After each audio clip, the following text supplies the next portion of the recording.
আসসালামু আলাইকুম ওয়া রাহমাতুল্লাহি তাআলা ওয়া বারাকাতুহু। নতুন করে কেউ সুন্নাতের জন্য না করি, যারা বাহিরে আছেন মেহেরবানি করে ভিতরে চলে আসেন।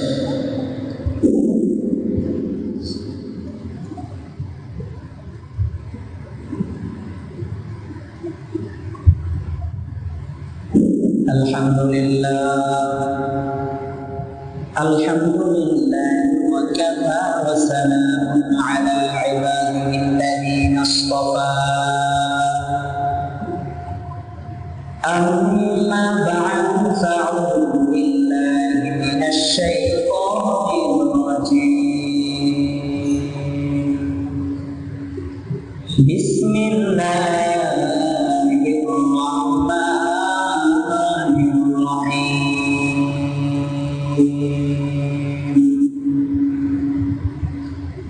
لقد كان لكم في رسول الله أسوة حسنة. صدق الله العظيم. وقال رسول النبي صلى الله عليه وسلم: كان خلق القرآن.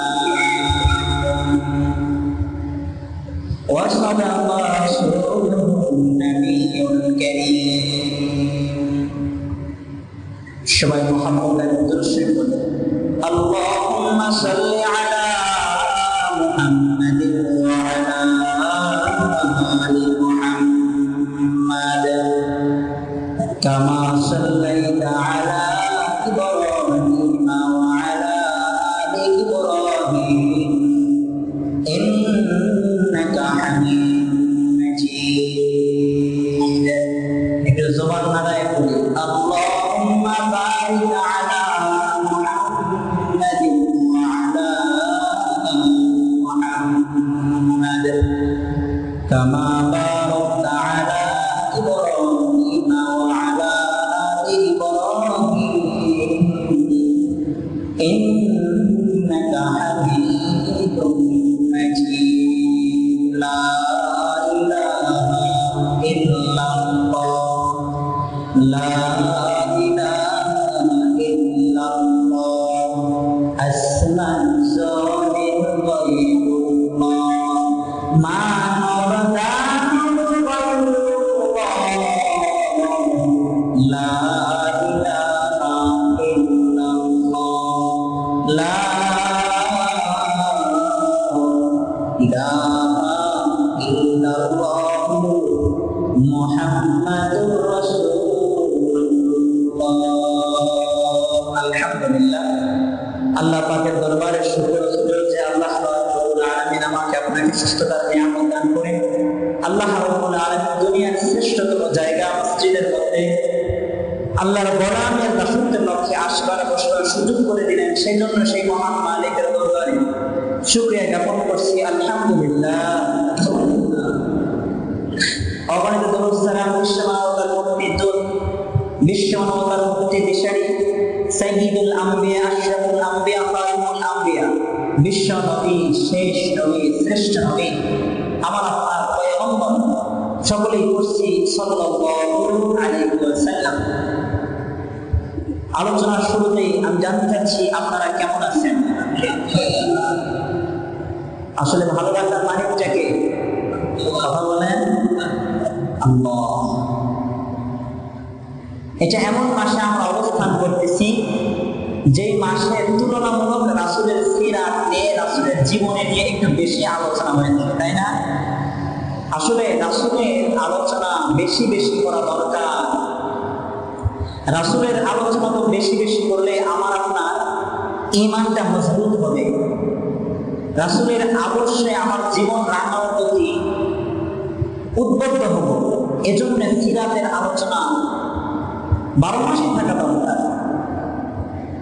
সাহাবায়ে কেরাম রাসূলের সিরাতের মধ্যে, আদর্শের মধ্যে কি পাইছে? আল্লাহু আকবার। নিজের জীবন পর্যন্ত বিলীন করে দিতে হাসি মুখে, সুবহানাল্লাহ। নিজের জীবনকে হাসি মুখে বিলীন করে দিয়েছে। সাহাবাদের এমন অমূল্য ঘটনা আছে। শুধু সাহাবীদের ক্ষেত্রে নয়, বরং মহিলা সাহাবিয়াদের ক্ষেত্রেও এমন ঘটনা কি অসংখ্য আছে। সেই সিরাত রাসূলের রেখে যাওয়া 63 বছর জিন্দেগি আমার আপনার সামনে উপস্থিত। আমার আপনার সামনে সেই 63 বছরের জিন্দেগি উপস্থিত থাকা সত্ত্বেও আমরা আজকে এমন ভাবে বেপরোয়া চলতেছি, আমার আপনার চেহারার দিকে তাকাইলে রাসূলের ভালোবাসা আছে কিনা এটা অনুমান করা যায় না। অথচ সাহাবাদের কেমন ভালোবাসা ছিল। উহুদের যুদ্ধের ঘটনায় বলছি, হযরত আবু তালহা রাদিয়াল্লাহু তাআলা রাসূলের জগৎ বিখ্যাত একজন সাহাবী আবু তালহা রাদিয়াল্লাহু তাআলা উহুদের যুদ্ধে দামা বেজে গেছে। আল্লাহ রাসূল উহুদের যুদ্ধরত অবস্থায় আছেন, কাফেরদের পক্ষ থেকে চতুর্দিক থেকে তীর নিক্ষেপ করতেছিল। উহুদের যুদ্ধে দামামা বেজে গেছে, চতুর্দিক থেকে রাসূলের দিকে তীর নিক্ষেপ করছে। চতুর্দিক থেকে কাফের বেদিনরা রাসূলের দিকে তীর নিক্ষেপ করতেছে। আবু তালহা কেমন ভালোবাসতো আমার নবীকে, আবু তালহা কেমন ভালোবাসতো নবীকে। উহুদের যুদ্ধে উহুদের ময়দানে নবী আমার কাফেরদের পক্ষ থেকে চতুর্দিক থেকে তীর আসতেছে। আবু তালহা রাদিয়াল্লাহু তাআলা আনহু নিজেকে এবার রাসূলের সামনে পেশ করে দিয়েছে। সুবহানাল্লাহ, কেমন করে পেশ করে দিয়েছেন দেখে। আবু তালহা রাসূলের সিনার সাথে নিজের সিনাটা লাগায়া নিজের পিঠ দ্বারা সমস্ত কাফেরদের পক্ষ থেকে আসা তীরকে এসে ঠাকাই দিয়েছে। জিজ্ঞাসা করা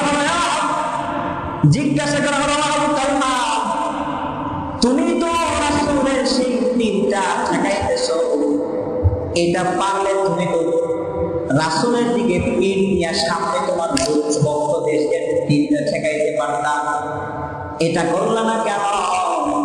রাসূলের প্রতি সাহাবীদের এমন ভালোবাসা। আবু তালহা ডাক দেয়া কয়, আমি আবু তালহা পিঠটা রাসূলের দিকে থাকবে এটা আমি আবু তালহা জীবিত থাকা অবস্থায় বরদাস্ত করতে পারি না। যুদ্ধরত অবস্থায় মায়াপতি যখন মাথাটা উঁচু করে এদিক ওদিক তাকাইতেন, আবু তালহা বলেন, না বিআবি আনতা ওয়া উম্মি লা তুশরিক ইউসিবুকা সাহম মিন সিহাবিল কওম নাহরি দুনা নাহরি। ইয়া রাসূলুল্লাহ, আপনি মাথা উঠাবেন না রাসূল, কারণ আমি তো আমার বক্ষ দেশটা আমার আপনার সিনার সাথে লাগায়া নিজের পিঠটাকে ঢাল হিসেবে দিয়েছে রাসূল। ও রাসূল, আমার মাথা পিতা আমার সমস্ত কিছু আপনার জন্য কুরবান। একজন সাহাবী নিজের পিঠ আল্লাহ রাসূলের দিকে দিবেন এটা সহ্য করতে পারে না।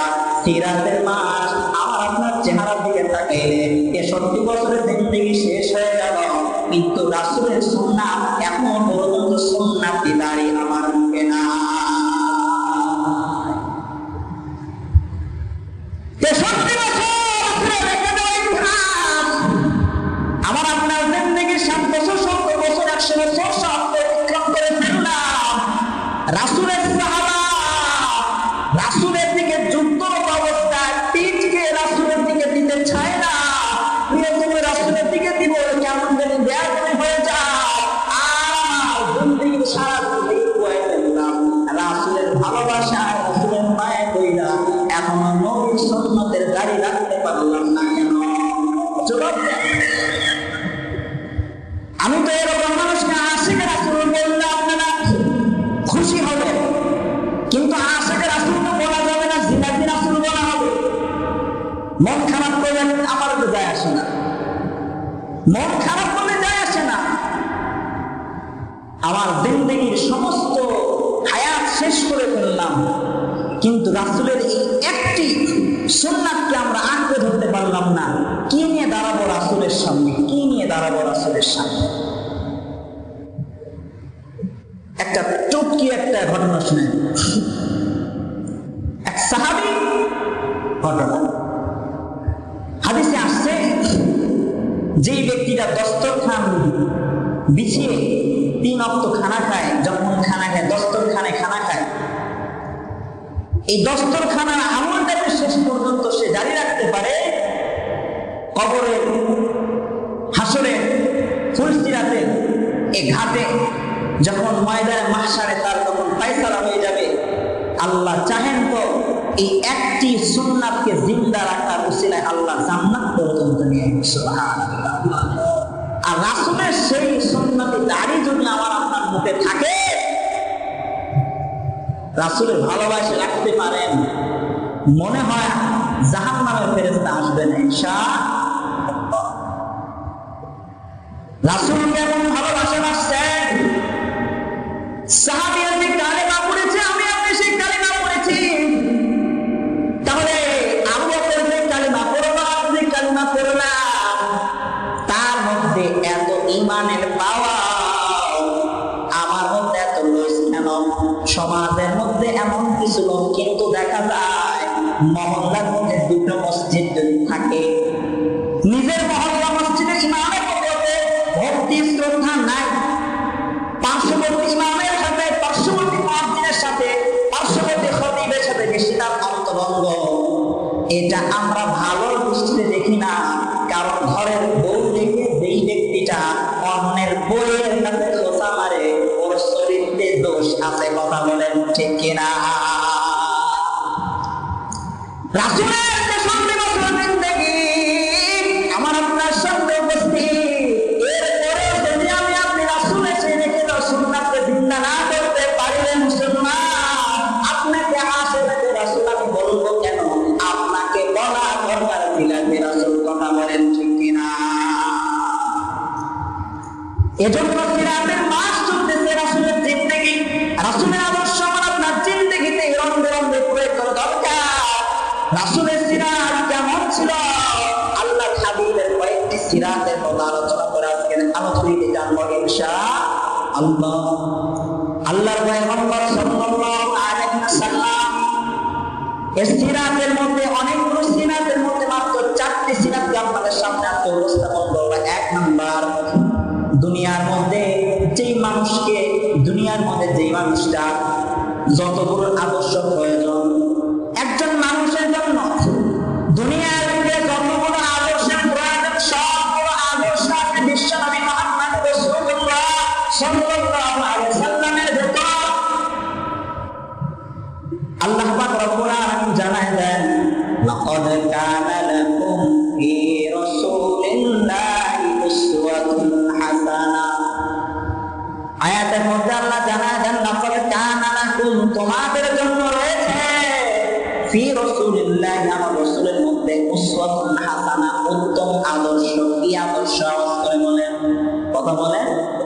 দুনিয়ার মধ্যে কতজন কত মানুষ আদর্শ কথা গান গাইলো বাবা, কিন্তু একটা আদর্শ আমাকে আপনাকে শান্তির দরবারে নিয়ে যেতে পারলো না। ও বাবা, আজকে আমি আপনি জীবিত আছি, একটি সময় আমার আপনার মৃত্যু হয়ে যাবে। আমার আপনার মৃত্যুর সময় তো আসমান কাঁদবে না, জমিন কাঁদবে না, এমন তো মসজিদে ইন্না লিল্লাহ পড়বে, এমন মুয়াজ্জিন ছাড়া লোক বলতে পারবে না। কথা বলেন, আছে না নাই?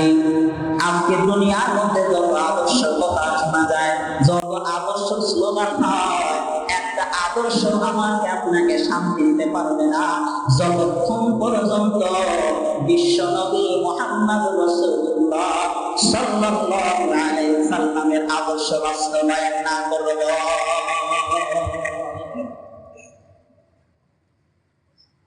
আমার রাসূল কেমন ছিলেন? রাসূলের সিরাতের বৈশিষ্ট্যের মধ্যে অন্যতম বৈশিষ্ট্য হলো, একজন মানুষের জীবনে যত কিছু আদর্শের প্রয়োজন সব কিছু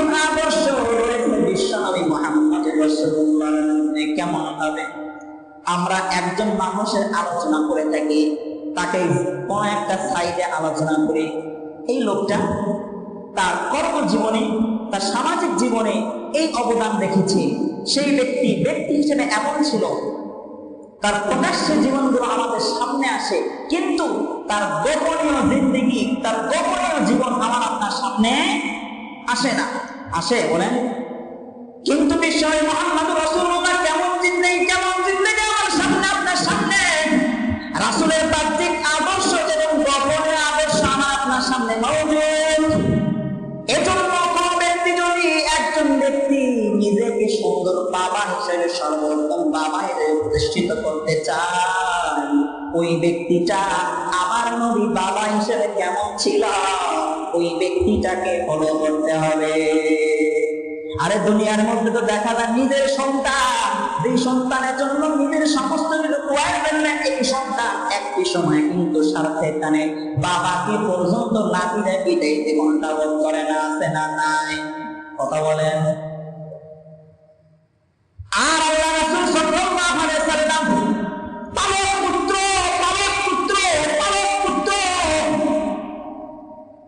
যখন খবর হয়ে গেছে নবীর কাছে পালক পুত্র আছে, তার বাবা নিতে আসছে, পালক পুত্র সন্তানকে বলো, সন্তান চলো বাসায় চলো।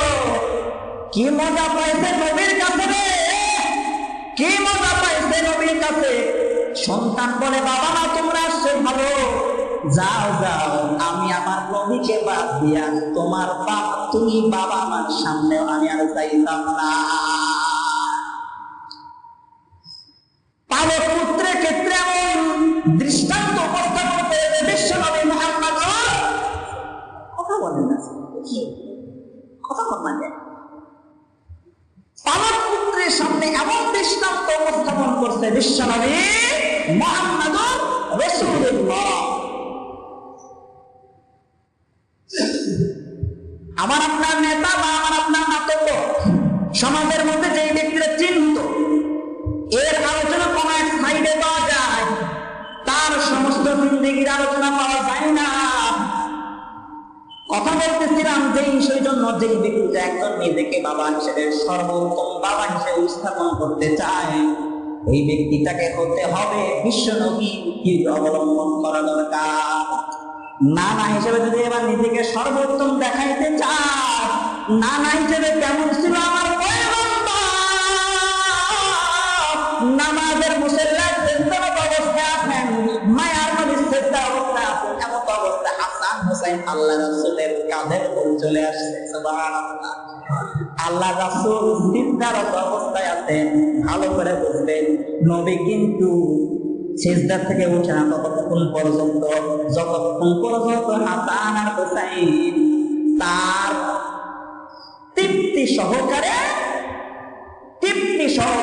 থেকে সেখান থেকে অবস্থানটা ত্যাগ না করে এতক্ষণ পর্যন্ত মায়ার নবী সিজদায় ছিলেন। সুবহানাল্লাহ। আর আমার আপনার মসজিদ ছোট বাচ্চা সে ঘন না, আপনার থাকা দেখি থাকা যায় না।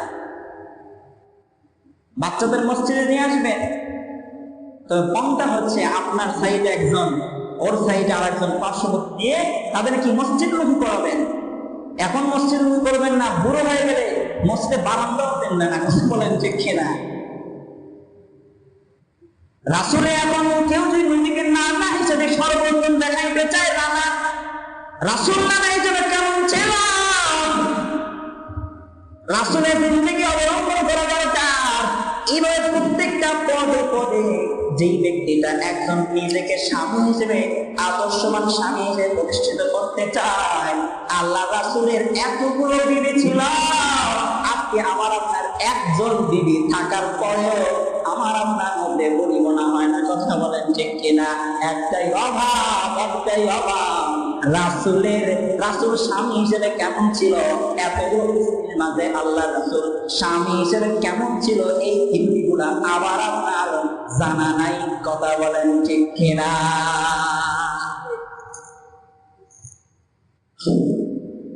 তাহলে একজন মানুষ যে কোনো লাইনে সর্বোত্তম আকারের দিকে দেখতে চায়, পরবর্তীতে কার আওয়াজ করে বলেন, কথা বলেন না, হা করে তাকায় আছে। হুম্মা তো বলবেন, যদি একটু না করেন রুহা, আমি বুঝবো হয়তো বুঝেন না আমার ভাষা, তবে আমি আশা রাখি, বিশ্বাস রাখি আপনাদের মধ্যে আছে কোরআন সুন্নাহর ভালোবাসা। সুবহানাল্লাহ, তাও তো বলেন না রে বা।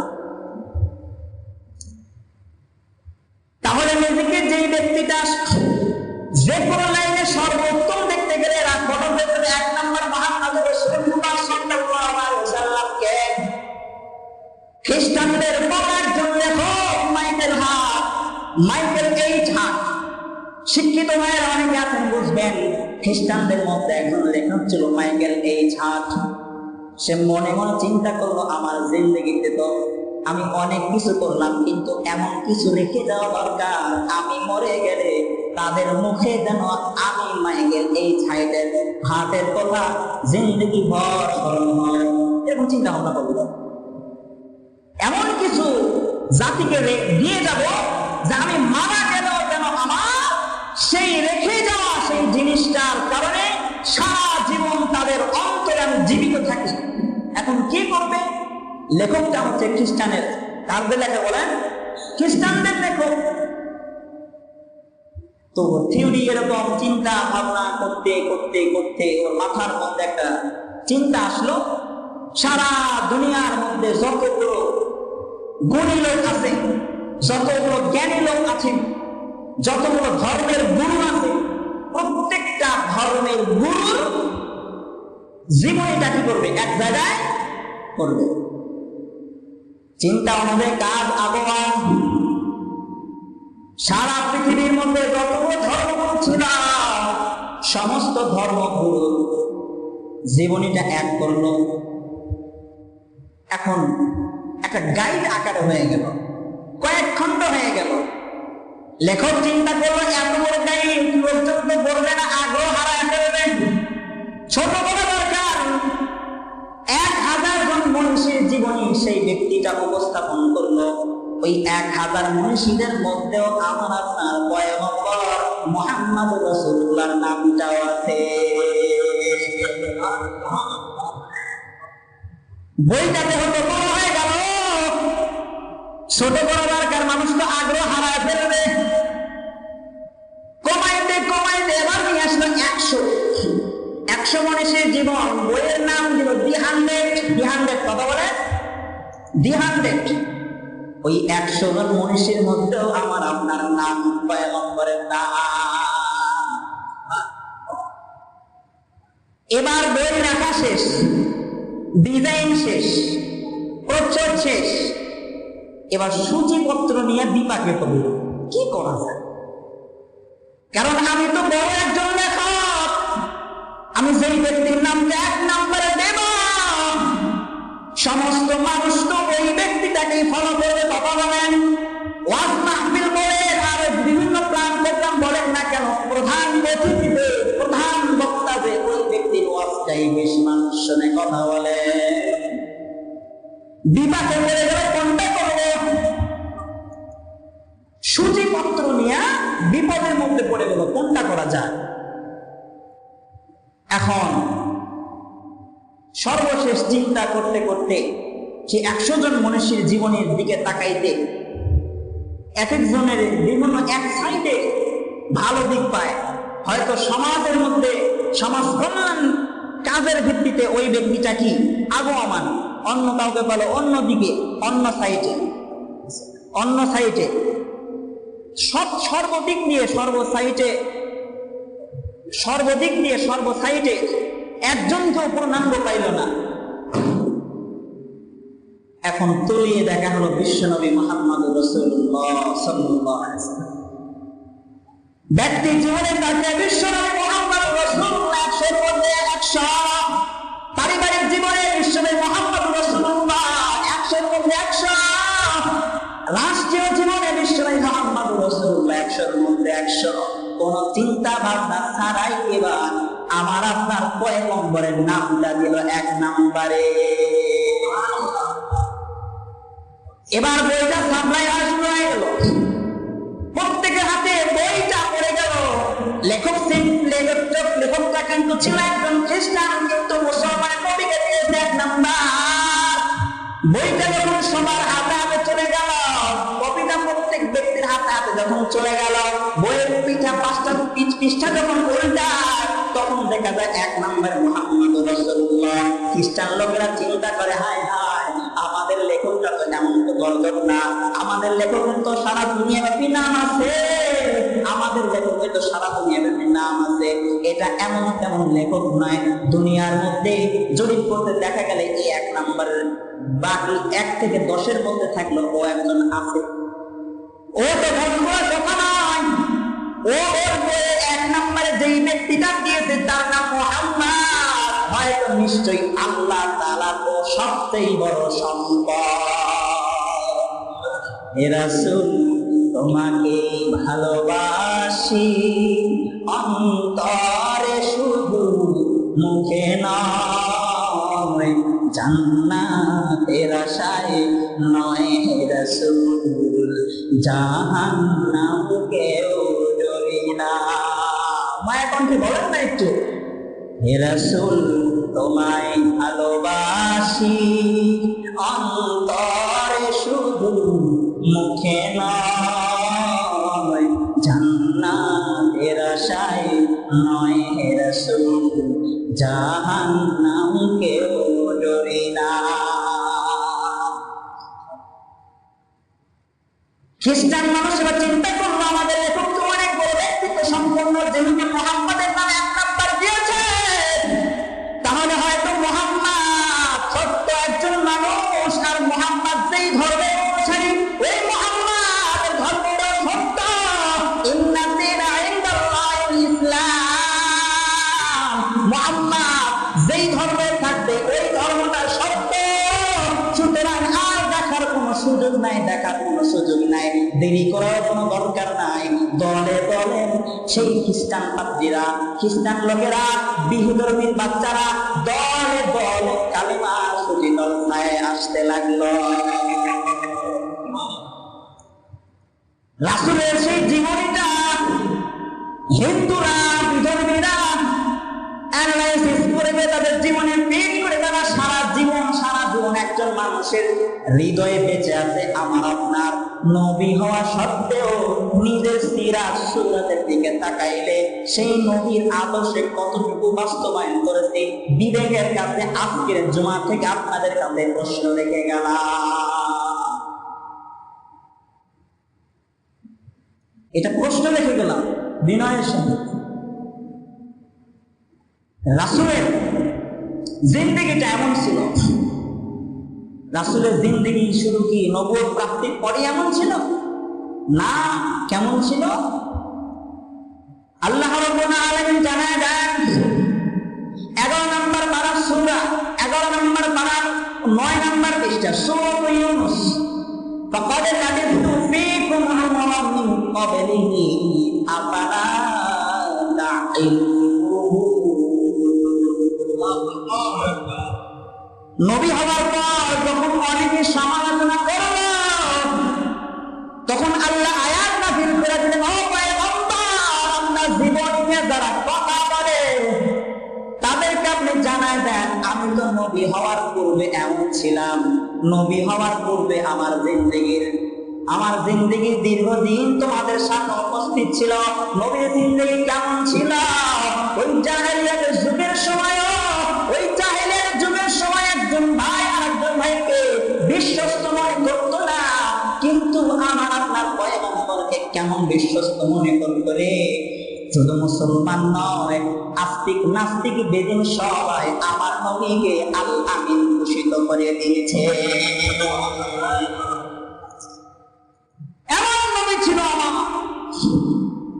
আসলে আমাদের অস্তিত্ব কোথায়, আমাদের অবস্থান কোথায়, এটা আমরা ভুলে গেছি। আমি কে এটা আমরা জানি না। আপনি আজ একজন মুসলমান, আমার দাদা মুসলমান, বাবা মুসলমান, এটা আমরা মনে মাথার থেকে ভুলে গেছি। আমার অবস্থান সম্পর্কে আমরা ভুলে গেছি, যার কারণে তো আমার আপনার সামনে গুনাহের কারণে উন্মুক্ত হয়ে বসে আছে। তাহলে রাসূলের সিরাতের অন্যতম বৈশিষ্ট্যের মধ্যে 1 নাম্বার, যেই ব্যক্তি নিজেকে সর্বোত্তম হিসেবে দেখতে চায়, রাসূলুল্লাহ সাল্লাল্লাহু আলাইহি সাল্লামের মধ্যে তার নমুনা পাওয়া যায়। 2 নাম্বার সিরাতের বৈশিষ্ট্যের মধ্যে আল্লাহ রাব্বুল আলামিন আল্লাহর পয়গম্বর সাল্লাল্লাহু আলাইহি সাল্লামের সিরাতকে, সুরতকে, জীবনকে, আদর্শকে নিজস্ব আল্লাহ তাআলা নিজের থেকে আল্লাহ তাআলা হেফাজত করেছেন। সুবহানাল্লাহ। কেন হেফাজত করেছেন? হিকমতটা কি? যখন মায়ার নবীকে আল্লাহ তাআলা নবুয়ত দান করবেন, ওই সময় যেন কাফেরদের অন্য কেউ যখন দাওয়াত দিবেন যাদেরকে, তারা যেন উল্টা প্রশ্ন করতে না পারে, ও মুহাম্মদ, তুমি তো তোমার আগের জীবনে মিথ্যা বলতা, আজকে নবী হওয়ার কারণে মিথ্যা তুমি বলতেছ না, আমাদের নিষেধ করতেছ। এই কথা যেন নবী যখন জেনার বিরুদ্ধে কথা বলবেন, লোকজন যেন এই কথা বলতে না পারে, ও মুহাম্মদ জেনা করছো, আজকে নবী হইছো এই জন্য জেনা করো না। ও মুহাম্মদ, তোমার মধ্যে তো এমন ছিল, এই প্রশ্ন, এরকম প্রশ্ন, হাজারো প্রশ্ন যেন বিধর্মীদের পক্ষ থেকে না আসে, সে কারণে আল্লাহ তাআলা নবীর জীবনকে, নবীর সিরাতকে নিজের থেকে আল্লাহ তাআলা হেফাজত করেছে। ঘটনা মনে পড়ে, রাসূলের বয়স যখন 14 বছর, আল্লাহর হাবিবের বয়স যখন 14 বছর, একটা বিবাহের অনুষ্ঠানে আল্লাহর পয়গম্বর হাজির হয়ে গেছেন। ধনাঢ্য পরিবারের বিবাহে হাজির হয়ে গেলে আল্লাহ রাসূল দেখেন গান বাজনা হচ্ছে, বাদ্যযন্ত্র হচ্ছে। আসলে সমাজের মধ্যে কিন্তু এটা দেখা যায়, যার যত বেশি টাকা আছে বিবাহের মধ্যে তার তত বেশি গুনাহের কার্যকলাপ। কথা বলেন ঠিক কিনা?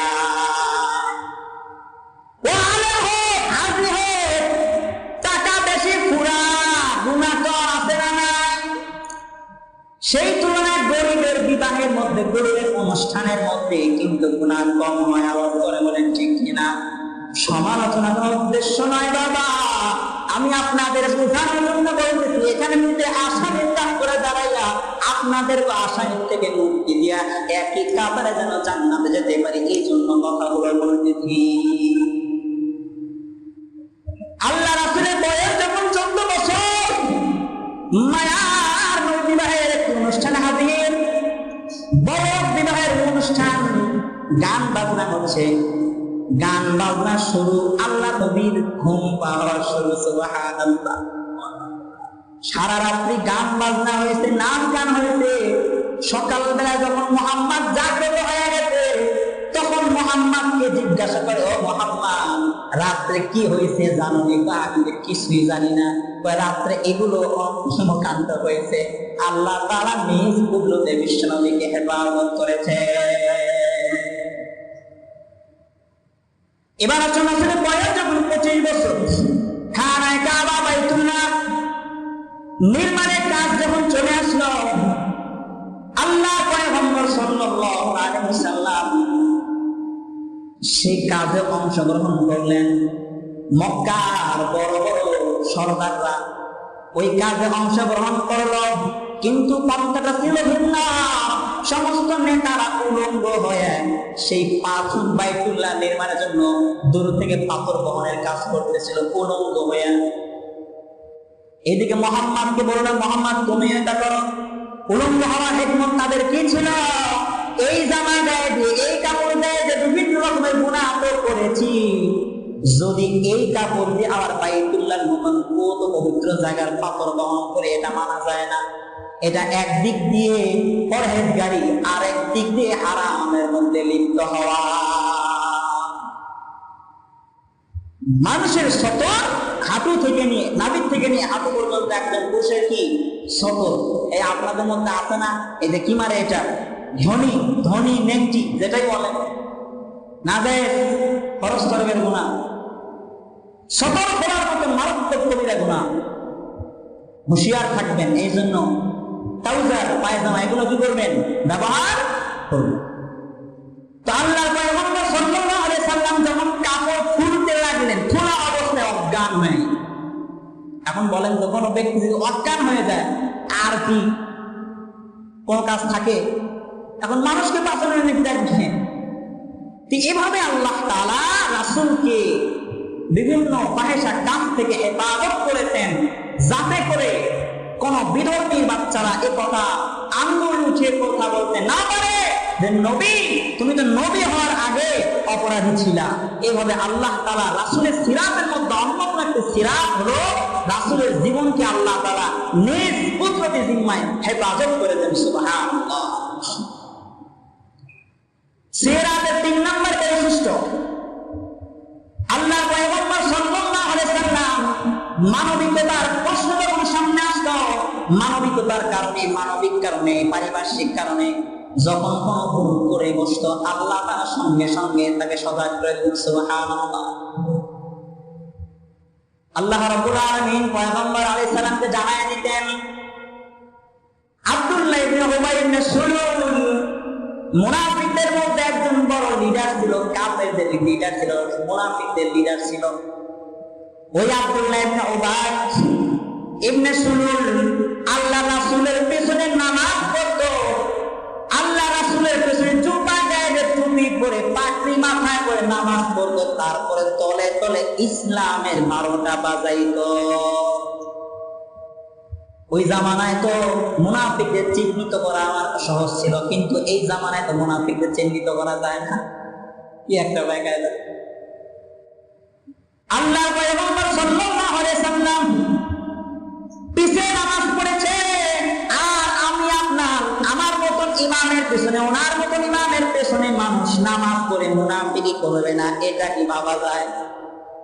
এই জন্য সতর্কতা অবলম্বন করা দরকার আছে না নাই? কথা বলেন, কথা বলেন।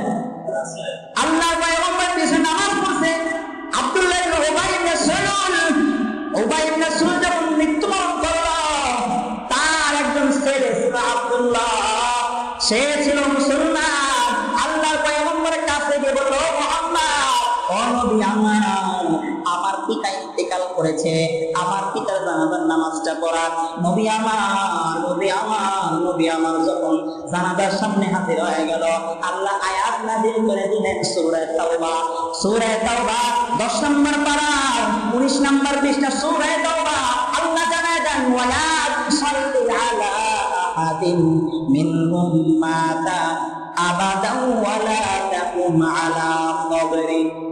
আল্লাহ আয়াত নাযিল করে জানায় দিলেন, ও নবী, ও আপনি জানাজা নামাজ পড়াবেন না, শুধু তাই নয়, ওয়ালা তাকুম আলা কবরি, ওর কবরের পাশে গিয়ে দোয়া করবেন না। কেন পয়গম্বর?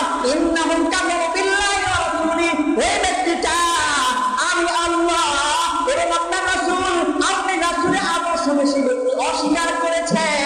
শুধু তাই নয়, ওয়াহুম আলা ফাসিকুন ওয়া মাতু ওয়া হুম ফাসিকুন, ওই অস্বীকার করা অবস্থায় তার মিশন ছিল কুফর অবস্থায় মৃত্যুবরণ করেছে।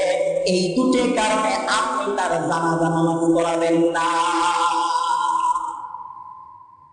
এখান থেকে প্রতীয়মান হয়, যেই ব্যক্তিটা আলহাজ হোক, আলেম হোক, বড় শিক্ষিত হোক, সমাজের মধ্যে বড় নেতা হোক, ওকে দেখলি দাঁড়িয়ে খেলাফ করেন এমন নেতা হোক, এই নেতা যদি দ্বীনের বিরুদ্ধে, ইসলামের বিরুদ্ধে, মাদ্রাসার বিরুদ্ধে, ইসলামের বিরুদ্ধে যদি কখনো আগুয়ান হয়, আর এই ব্যক্তিটা যদি মারা যায়, নেতৃস্থানীয় উলামায়ে কেরামের দায়িত্ব হলো ওই মানুষটার জানাজা নামাজ না পড়ানো।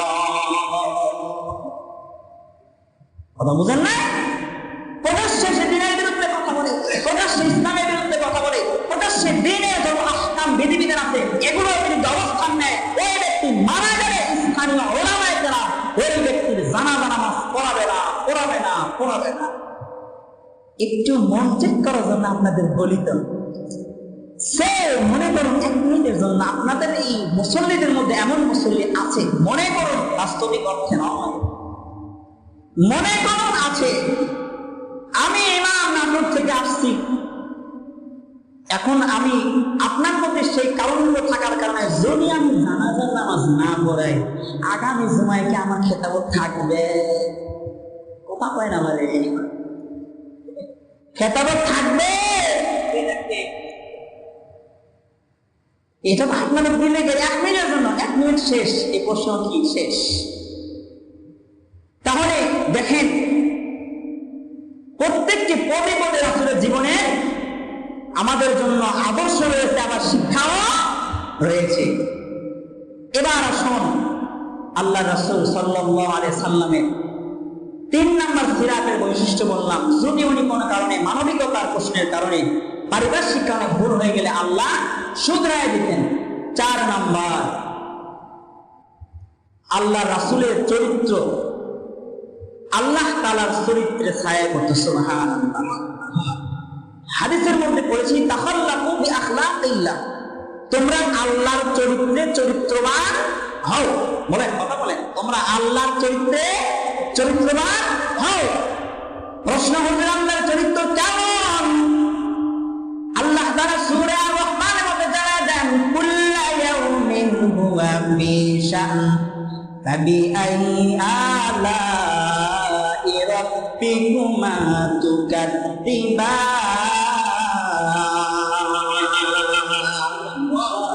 কুল্লা ইয়াউমিন হুয়া ফি শা'n, আল্লাহ তাআলা কখনো প্রত্যেকটি সময় কোনো না কোনো ধ্যানে থাকতেন।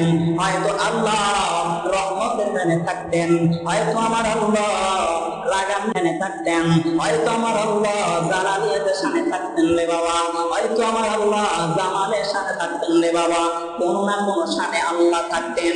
এই আল্লাহ তাআলার চরিত্রে ছায়া পড়েছিল বিশ্বনবী মুহাম্মদ রাসূলুল্লাহ সাল্লাল্লাহু আলাইহি সাল্লামের উপর। আল্লাহর পয়গম্বর আল্লাহর জাত ও সিফাতের আল্লাহ তাআলার জাত ও সিফাতের ধ্যানে আত্মনিমগ্ন থাকতেন।